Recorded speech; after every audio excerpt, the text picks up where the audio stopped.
Владата и СОНК не се договорија. Тоа значи дека продолжува штрајкот во образованието и градинките.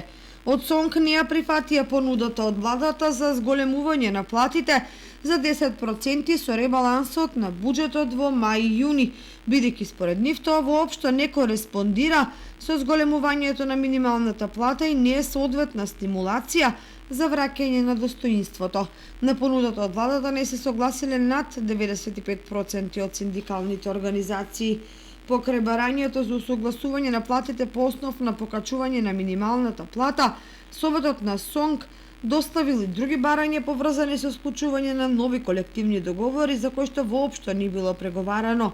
Членовите на СОНК велат дека им е жал за непријатностите со кои се соочуваат родителите, но уште еднаш ги повикаа на разбирање.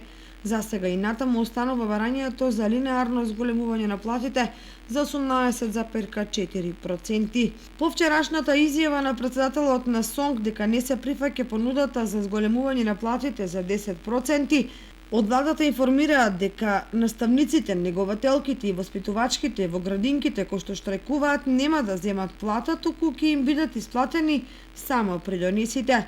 Како што информираат оттаму, оваа одредба е предвидена со Закон за работни односи и колективниот договор за основно и средно образование и за вработените во градинките.